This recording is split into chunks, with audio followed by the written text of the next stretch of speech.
This is The Daily Five. I'm your host, Wendy Cooper.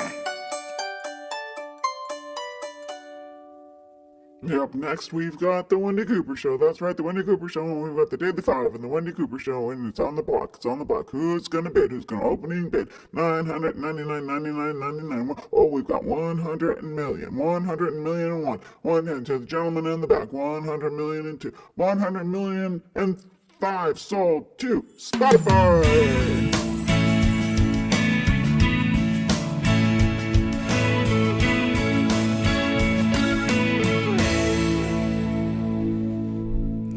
So I'm sitting here and, it's 10:45 p.m., Sunday night.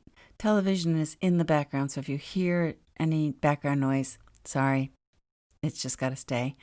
I'm sitting here with the blue t-shirt on, like a turquoise blue t-shirt, and I have chocolate syrup stains dripped all the way down the front of it. I couldn't help it. I went to the store tonight and I bought some ice cream and I really indulged and it was so delicious. And there you go. So what? Sue me, as they say.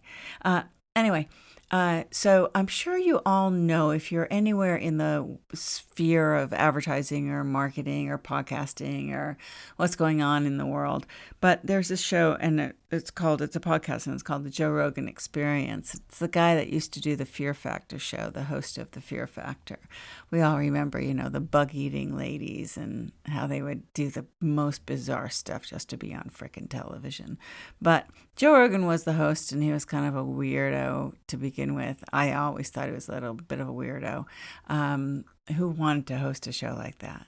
I mean, anyway, so I've been thinking a lot about advertising and podcasting and just the business side of things, right? So about 6 months ago or so, Joe Rogan sold his exclusive rights to his podcast, the Joe Rogan Experience, I think, and to Spotify, and he sold it for $100 million.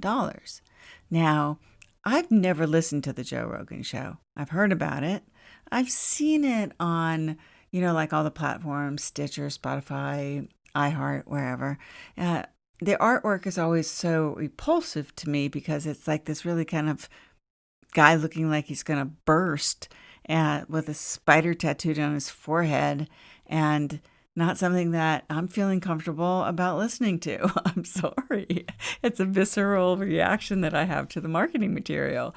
But I do know that he was paid $100 million to be exclusive to Spotify. So I thought, I wonder what kind of advertising is on his show. So I took a listen.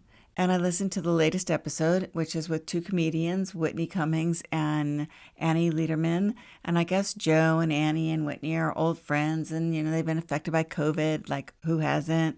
And they're whining kind of most of the show about, oh, poor us. We need to be able to get together. We love each other so much. We're so funny.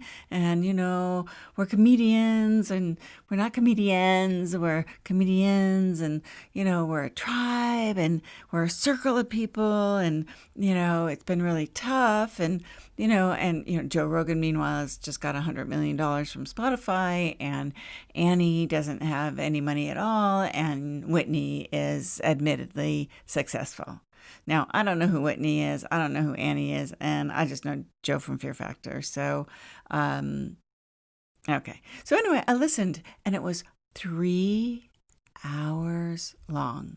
3 hours of three friends talking about just, what you would talk about if you were sitting at lunch, or what you would talk about if you had 3 microphones in front of you and you had nothing else to do but talk for 3 hours about the crap in life. That's basically what I listened to. And, and of course there was the love and the pitch fest by Joe. You guys should have your own shows, when the fact is they both already do have their own podcasts.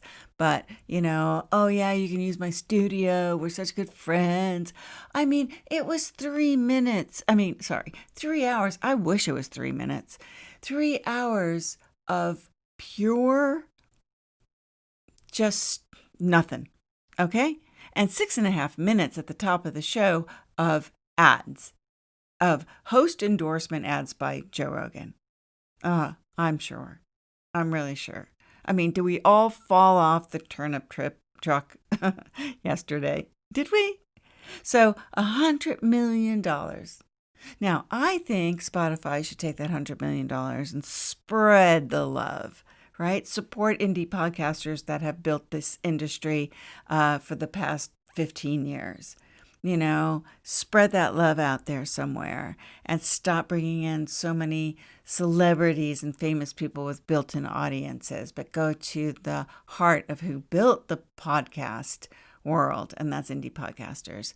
So anyway, went a little over 5 minutes. Go to my website, check out my Daily 5 shop. I feature a bunch of bamboo products this week. Thanks for listening. I will talk to you tomorrow.